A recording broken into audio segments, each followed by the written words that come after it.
Will we see a rash of distressed sales in the self-storage market? A new take on the discount strategy ECRI conversation?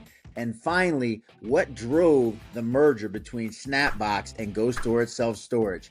Welcome to Stories Behind the Door. I'm your host, Thaddeus Campbell, and it is a pleasure today to be joined by the president of Go Storage Self Storage, Matt Lang. Hello and welcome to the Stories Behind the Door podcast, highlighting the incredible people who make self-storage and small bay flex special. Could not think of a better person for the inaugural episode of this version of the podcast. Really excited to welcome Matt Lang, president of Go Storage. Matt, thanks so much for joining me. Thaddeus, thanks so much for having me today. It's great to see you with the Stories Behind the Door, and you've done a phenomenal job with your brand. So excited to join you on your first one here, and happy to get into it with you. Appreciate it so much. And the rebranding really came about because of a job change, which most people know. But beyond that, it's kind of, as I talk about the podcast and what it's about helping people in the industry get to know other people in the industry. And what better way than to hear it from their own voice? So, Matt, you've been such a great person to me. And as I came into this industry in 2021 and up to now, and really looking forward to digging into your story. I'm going to start like I always start. And people out there, we're going to just tell you, we started taping this a little bit and we had some technical difficulties. So we're going to give it another go. And really interested to hear the story of Matt Lang and how you got to this point where now in 2025, the president of Go Storage Self Storage. How'd you get into this industry to start? Yeah. I think as many people in the industry sort of fall into it. This is not something that I had studied in school or learned about through friends. Well, through other business associates. It was really something that was very organic. I ended up as a broker doing industrial real estate with Colliers in Philadelphia. I was brokering and leasing warehousing. And through that work, I landed in an office with a friend of mine who happened to be focusing on appraisal work. And much of his work was relating to self-storage. And on our lunch breaks and at get-togethers and parties, we were always talking about business ideas. And he said, the self-storage is a very fragmented industry. It is a business that does not have a lot of CapEx. We're not doing lobbies and kitchens and bathrooms. It's really an operational business backed by real estate. And through my career, I've always been involved in entrepreneurial endeavors, startup businesses, and trying to figure out how to improve operations, how to improve the business for more growth and scale it. And he suggested I go to a conference. My first conference was back in 2012. It was a Maryland state conference in the DC area. And as you know, the industry is so accessible. I remember listening to I think at the time it was Joel Keaton, who was at CubeSmart, doing revenue management at the time, and had an opportunity to just learn from big players in the business. And going back to 2012 and 13. The industry had not evolved to the same scale that it is today. And so new entrants were able to come in and really improve operations through some basic blocking and tackling. And that was really our start. My friend and I started syndicating one-off deals together. 2013 was the first property that we acquired. All within the Philadelphia region, within a couple-hour drive. And by 2015, we had secured a larger investment, and we were able to acquire 4 properties through that. And I remember to this day, our partner at the time said, "Listen, I don't invest as a hobby. This is my business. And I'm not partnering with somebody who's doing this as a hobby. One of you needs to go in full time." And because I was really focused on the operational side of the business, I jumped in full time, and that was November of 2015 or so.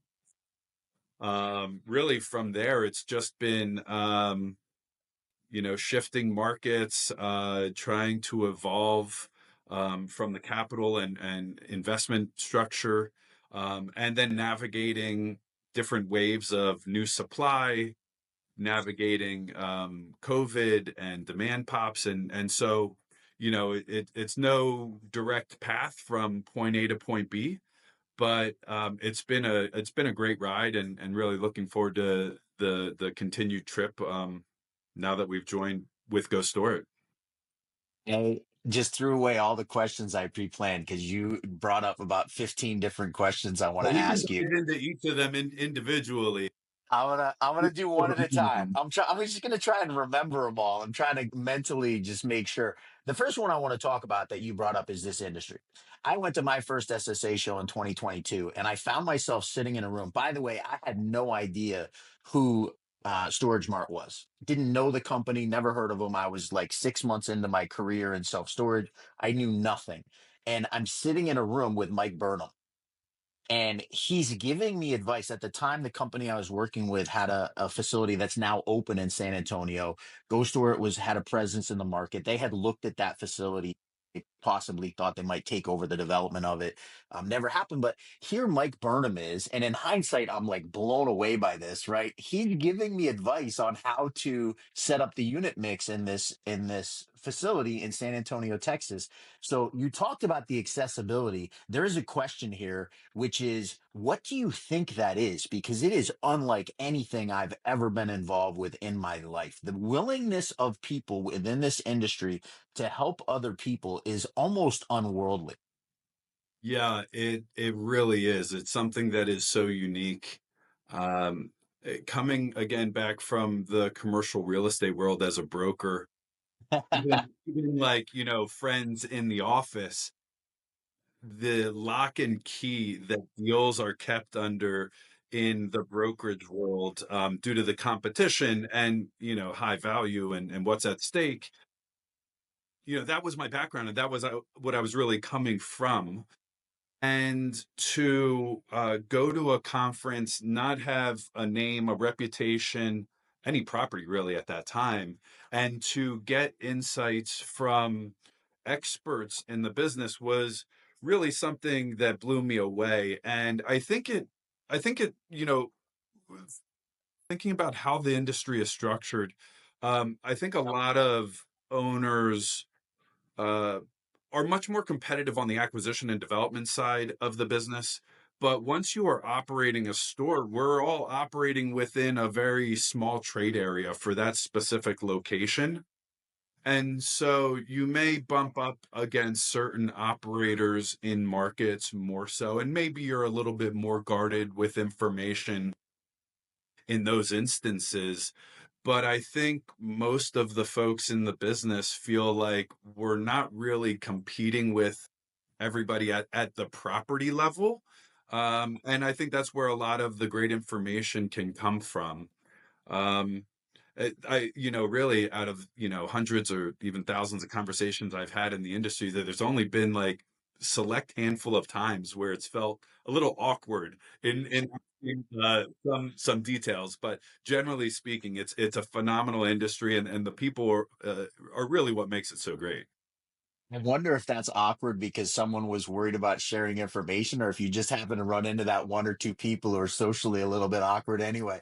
It's such an unusual thing. I'm joking, but I'm laughing because it's such the norm in this industry for people to be generous with each other, which fingers crossed it stays that way forever. This leads me into the next question, and you sort of alluded to this fact that 2025 vastly different iteration of storage than 2015. Talk to me a little bit about the differences between, how do you grow a portfolio in 2025 versus when you were early on in the career in 2015, out and acquiring properties. How much more challenging? What are the differences? Talk to me a little bit about that.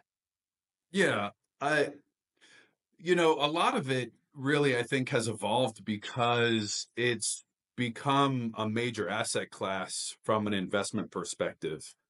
And that really has changed over the past 5 years. It's the industry will always have a fragmentation in its structure due to the ability to develop and for merchant developers to continue developing. Um, but it's become much more institutionalized over the 10 years really that we've been acquiring facilities. And there's also been a lot more private equity capital, institutional capital, life insurance companies, pension funds. There were recent announcements of sovereign wealth funds over the past few years coming into the industry. And so that has made it much more competitive from an acquisition perspective. Um, and then you also have the ever-changing dynamics with advertising and paid search and how major platforms are analyzing websites and what are they taking into account to promote, one website over the other and lead aggregators and things like that. So, really it's interesting. It's two sides of the scenario. It's the competition on the acquisition of properties due to it being a great performer. That's what's really drawn capital to the space. And then, sort of boots on the ground scenario is how do you continue performing um, as market changes and demand changes and new supply and factors like that pop up. I'm going to dig into this a little bit, knowing that you were the COO at Snapbox when you were still with Snapbox. You've combined with Ghost Store. You have another incredible COO there, Bo Agnello. You obviously have the title president now, but operationally speaking, how do you survive in 2025 with what's going in the industry? Obviously, we're seeing that the conglomeration happening faster. Yes, there's that ability to go develop, and you're going to have people own one, two, three, four, five, six, seven stores. I guess my question is, can you compete on in any great way when it comes to marketing and it comes to Google search, and which is a lot of where people are getting customers nowadays, um, in this environment if you don't have a significant presence? Um, yes and no. I think, I since our merger and since I've taken a step back from the operations and focused more so on external growth of the company. If I were to be starting something new today, I think I would be relying more on third party management today if I were a developer with one property or acquired one, two, or three locations. Um, for me today, and knowing what it takes to operate at a high level, in hindsight, I don't think I would want to deal with that. But what what was so interesting and intriguing about the merger with Snapbox and Go Store It, really on many levels. Uh, One was that it was a blend of two companies that did not compete at the property level across either portfolio. So it was an expansion really of both portfolios into new markets. It the capabilities and expertise that Go Storage had, we were able to come in and be a value add to their team, and we found that they had uh, uh, great folks in seats that we wanted to also fill from our side. So it was a great marriage from that perspective, and the blend of both portfolios gave us the scale to have the right people in the right departments that are needed in order to drive performance in today's environment. And scale is so critical. And I think that was, a big factor in the merger. But it's also a big factor in how we're able to perform today. And in a lot of our conversations with other owners that are coming onto our platform in third party relationships, um, it's that they would like to focus on acquisition and development and let folks with scale, with expertise, take over the day-to-day of operations, and we're happy to do so. I think it helps, bring efficiency on our side. It helps bring efficiency and performance to their locations and allows them to focus on what they feel is their, core direction. I'd be remiss if I didn't mention that I'm very thankful that you folks decided to self manage and to create a management company. My son is currently sitting one floor below us, answering text messages for the Ghost Store call center. So shout out to Bo Agnello for grabbing my son's resume, and thank you guys so much. And certainly as a parent, appreciate that greatly. My 24-year-old son, for those who don't know, has autism, is only his second ever real job. So very very grateful. He was in Charleston last week, and I'm following his Instagram. He had a lot of fun even when he wasn't in the training for Ghost Store. So really really appreciate you guys for doing that. The question that I'm going to ask coming out of this is, how much of the future of Ghost Store is acquisitions and growth internally of assets you own versus growth of that third party management platform? Um, yeah, I mean, we are active on the acquisition side, and we're going to continue to be very acquisitive. It's we have a number of investment vehicles that we're operating today and growing those vehicles.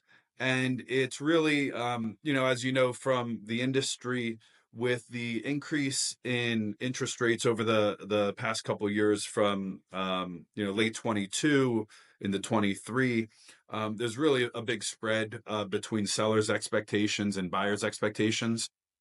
You couple that with a rental rate environment that has become shaky in some markets. We've actually started seeing it improve in certain markets, but um, we're, I think we're in a great position today to be very acquisitive over the next 12, 18, 24 months. And then you couple that with a great development team that we have internally who has a number of projects going on right now, handful of projects that are uh, completing, and we'll be opening and operating those stores over the next few months. And I think we'll have a great blend of acquisition and development from the internal growth. From a property count perspective, um, you know, growing with third party management, I think we'll add a lot more properties than maybe what we're buying or building. But that just speaks to our ability as a platform to drive performance. And I really give it up to Bo and his team. Early on in our discussions about the merger, I met Bo and was thoroughly impressed with the team that he's built, the process and structure and technology that he's implemented with Ghost Store. And so I think that's an easy sell for us. It's what we've been able to create internally for our own process is available to others. And so I do think third party management will grow faster as a property count, but that's not to say we don't have high aspirations for acquisition and development as Again, a bunch of questions that come out of this. I'm going to start with this one. You already put out at the California Napa show a few weeks ago a report kind of showing that Google search and rates across the country had finally started to trend upwards for the first time, really in a couple of years. So I guess I would put that to you as someone who's seeing reports from stores. Is that a trend that you're seeing in Ghost Store? And more importantly, I guess, is that something? I mean, that was just May, right? It's 1 month. We're well into June now. Do we think we're out of this kind of 2 year trend of rates declining, and getting back to a place where we're on an upward trajectory? things are definitely improving. I don't like our business. I mean, people ask if storage is great in Philadelphia. I said parts of Philadelphia are phenomenal. Other parts of Philadelphia are oversupplied. So it's not a one size fits all. There are certain markets where we're seeing really good improvement year over year in terms of rates.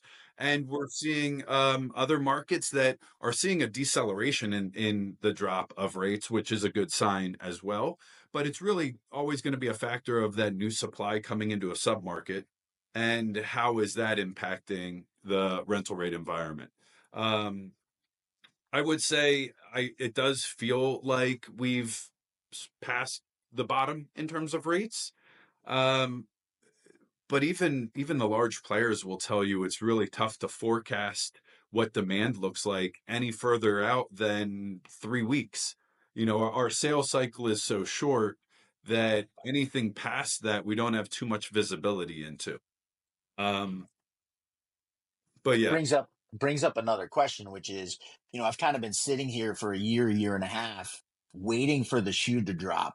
Especially on some of these ground up developments that were underwritten in 2021, 2020, came open in late 22, 23. All of a sudden, they're refining into a 6.5, 7.5 rate when they underwrote to a 4.5, and construction costs went up. Do you see there being, because it hasn't happened yet, it kind of blows my mind. Do you see there being any type of a distressed, group of properties coming on the market where we do start to see that break? You talked about sellers' expectation not aligning with the costs associated with the increase in interest rates. We haven't really seen a lot of distressed sales, and quite frankly, I'm surprised by that. Is it something you expect coming up in the next year or two? um, it's such a slow moving train that it's very difficult to peg a specific point in time where, where does it really hit the fan? I don't really see that happening actually in the grand scheme of things. Um, we have seen deals that are more attractively priced based on the factors that you mentioned. They were built in, they were underwritten in 21, constructed in 22, 23, and had maybe a slower lease up or a lease up without the rental rates they had underwritten. And we are seeing more realistic pricing on deals like that. There there are a number of players in the industry on the debt side that are probably closer to the distress if and where it's happening. But in the grand scheme of things, we still have a very steady, strong business, and owners may need to put up a little more capital on the refinance. They may be selling, uh, but I don't see it being, a bloodbath or major distress in this business. I think it's strong enough, and the fundamentals are strong enough that it'll clear its way out without too much disruption. I kind of laugh. Over the last few months, I've gotten fond of saying other industries wish that their downturns were as good as what self storage deals with. Right here, we've gone through, really. I mean, the first time ever in the history of the asset class that there's been a couple years of negative rent growth in a row, and yet we aren't seeing a significant amount of distress. Offset that to what commercial office is going through, and some multifamily projects, and really testament to the long-term strength and performance of the asset class, and goes back to your point earlier about why you're seeing sovereign wealth funds, let alone private equity, come into the space. Another question you kind of brought up, ask about Philadelphia, right? It can be a 2 mile radius or even a 1 mile radius in certain segments of Philadelphia. A lot of people will say that the greatest challenge to self storage is irresponsible development, right? Is people going into markets that don't need more self storage and building more self storage. How do we deal with that as an industry? How do we kind of try and mitigate some of that happening across the industry, or is it something that's unavoidable? Well, I mean, I wouldn't say it's unavoidable, but there are some conflicting interests involved as well. And to a degree, third party management is a little bit, to blame for, maybe taking on opportunities and deals that should not really be built. And it's having maybe honest conversations with developers or owners that this location may have its pluses, but it also has some minuses. And, I also think some of the technology that we use today, the databases that are available today, are also a little bit better than they had been in years past. Last really big supply wave was maybe 2018 and 19, and COVID demand really solved that issue, at least for a period of time. But in today's environment, you have certain markets where the zoning is by right. And when somebody gets the idea of doing it, there are probably going to be enough people to say yes to convince them to do it. And maybe not enough that are saying, listen, well, you also have, you know, in a market that has 1 million square feet, you've got another 250,000 square feet, in planning or early construction that'll all be delivered around the same time. Maybe you can use the property for something else in the near term and see how that shakes out first. But can we self-regulate that? I don't know if it's really possible. Um, there are so many factors, and ultimately because of the fragmentation and merchant developers, and um, you're always gonna have new entrants when rates are strong and moving forward, and maybe that just creates more volatile cycles in our industry. It's right now we're obviously seeing a development slowdown because of interest rates, construction pricing, rental rates. And so that will likely lead to a few years of strong performance of existing sites before the next wave of development happens because those rates are going up. I would be remiss, and I'll finish with this. I try and honor your time. I know we've got a hard stop here coming up, but would be remiss if I didn't talk to you about kind of the story of the day in self storage, really for the last year, year and a half, which is discounting pricing strategies and what's going on. We've talked on the podcast, and Chris Berg and I do a news half hour once a week about SB 709 out in California, which was attempting to put rate caps. They fortunately were able to cut that out. A New York City bill came up. Stan Bonilla and I talked about a couple weeks ago where they wanted to put a 2% rate cap in New York City. We're starting to see kind of this legislative response to some of the things that have happened in self storage over the last couple of years. How has Ghost Store dealt with that? Like, we know that the REITs were kind of dealing with, let's fill occupancy by lowering rates as much as we can, and we'll do existing customer rate increases rapidly to push those rates up. How do you deal with that, especially in a market where you may be competing against somebody employing that strategy? What's been Ghost Store's, I guess, position there, and how have you dealt with that, especially now recently as you're seeing some response? Yeah. Well, self storage is a commodity, and so customers are shopping around for a location that offers the best convenience from a location perspective, the best price, whatever their needs may be to fit what they have to do with it. And so, depending on your competition, there is a spectrum of where you can be on the rates to still be competitive. But again, it's a commodity, and so the market is essentially setting that we have to follow along.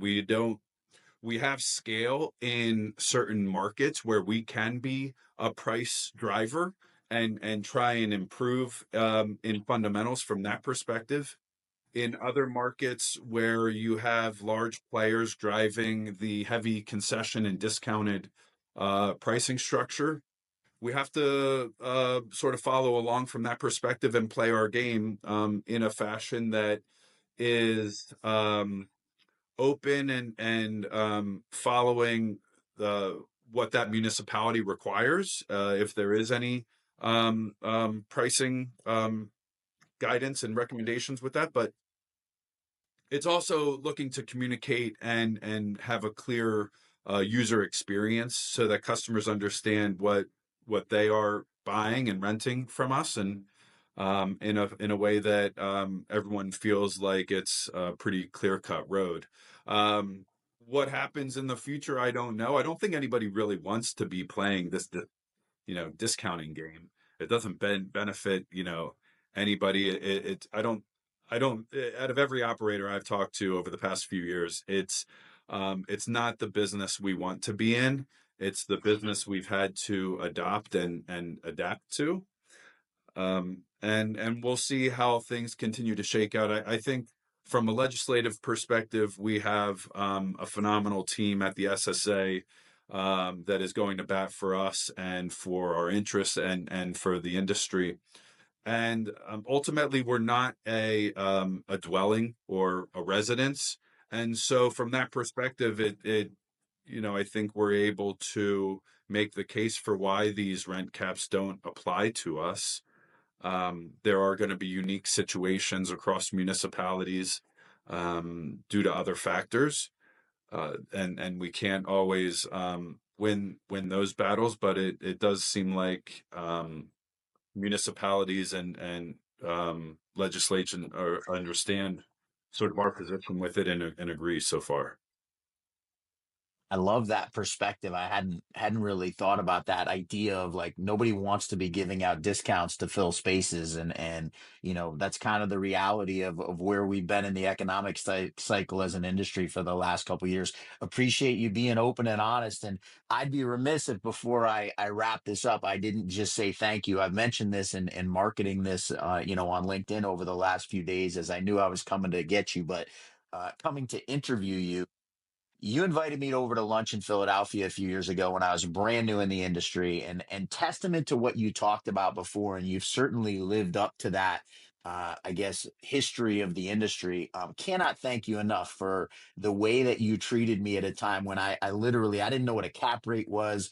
I didn't know what discount strategy meant. I really was very, very, very new in the industry. So wanted to just take a second and recognize how incredible that was on your part, how much it meant to me as somebody just getting into the industry, and fortunately have been able to carve out my niche in this industry over the last few years. But that meeting happened at a time when I quite frankly was on less than solid footing in the industry. So just really wanted to take a second and say thanks for coming on, but more importantly, thank you for being the human being that you are and the ambassador to our industry that you are. It is greatly, greatly appreciated.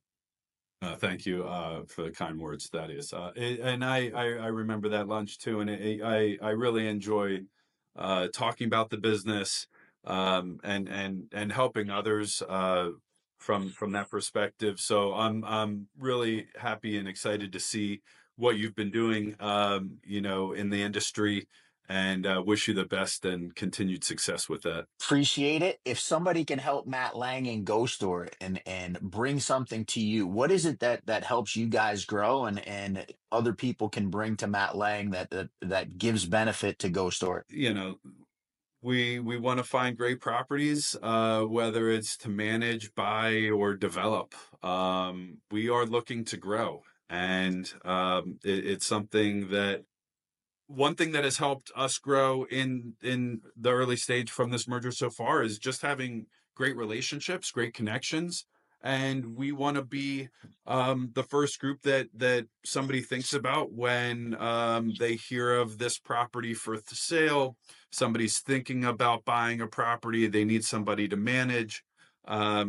Here's a property, they don't know if this is a good one to develop. Are they looking for partners? Are they looking to sell land? Um, we have a great reputation because of what we've been able to deliver over many years. And again, it's a small industry, and reputation is really critical. We've both sides, Go Store and Snapbox, all of us together, have focused on building that reputation for over close to 15 years now. And I think that carries us a long way, and we want to continue delivering on performance, and I think that will get us to where we want to go. Matt Lang, all your contact information is going to scroll across to the bottom of this as we get it going in the future. Maybe not now on the live on LinkedIn, but on the YouTube, when we get it on the YouTube channel, it'll be out there. So you have something that Matt Lang just talked about, reach out to him and put it in front of him. Again, thanks so much for coming on. I am Thaddeus Campbell, host of Stories Behind the Door. I'm looking for small bay flex opportunities. I'm looking for 4 to 10 acres of land around the country. So feel free to put that in my inbox, and we will see you guys next week.